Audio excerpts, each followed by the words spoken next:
اعوذ باللہ من الشیطان الرجیم بسم اللہ الرحمن الرحیم۔ ناظرین کرام، AS اردو آفیشیل چینل میں آپ کو ایک بار پھر سے خوش آمدید۔ ناظرین کرام، حضرت عبداللہ بن عمر رضوان اللہ اجمعین کے غلام نافع کا بیان ہے کہ ایک مرتبہ عبداللہ بن عمر رضوان اللہ اجمعین مدینہ کے کسی کنارے کی طرف نکلے۔ آپ کے ہمراہ آپ کے چند ساتھی بھی تھے۔ ساتھیوں نے آپ کے کھانے کے لیے دسترخوان بچھایا۔ اسی دوران وہاں سے ایک چرواہا کا گزر ہوا۔ حضرت ابن عمر رضوان اللہ اجمعین نے اس سے کہا، چرواہے آؤ آؤ، اس دسترخوان سے تم بھی کچھ کھا پی لو۔ چرواہا بولا، میں روزے سے ہوں۔ عبداللہ بن عمر رضوان اللہ اجمعین نے کہا، اس طرح سخت گرم دن میں تم روزے سے ہو، جبکہ لو نہایت تیز ہے اور ان پہاڑوں میں تم بکریاں بھی چرا رہے ہو۔ ایسی صورت میں تو روزہ رکھنا خود کو مشقت میں ڈالنا ہے۔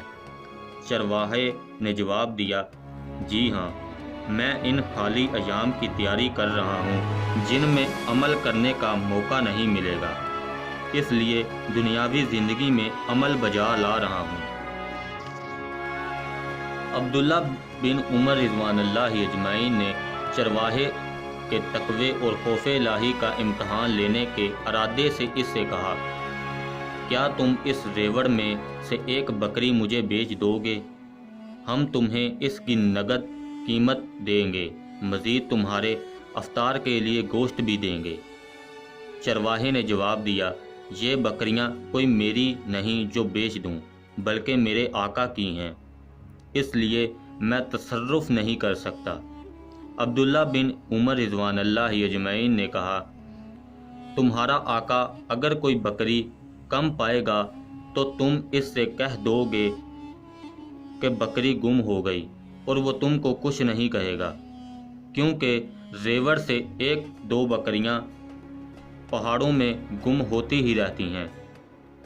یہ سننا تھا کہ چرواہا حضرت عبداللہ بن عمر رضوان اللہ اجمعین کے پاس سے چل دیا، اور وہ اپنی انگلی آسمان کی طرف اٹھا کر یہ جملے کہتا جا رہا تھا، این اللہ این اللہ، پھر اللہ کہاں ہے، اور پھر اللہ کہاں ہے۔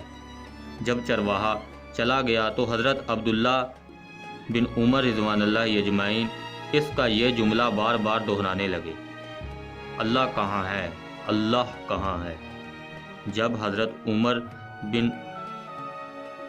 حضرت عبداللہ بن عمر رضوان اللہ اجمعین مدینہ آئے تو چرواہے کے آقا کے پاس انہوں نے اپنے آدمی بھیجے اور اس سے بکریاں اور چرواہے کو خریدا اور اسے آزاد کر دیا، نیز وہ بکریاں اسے تحفے میں دے دیں۔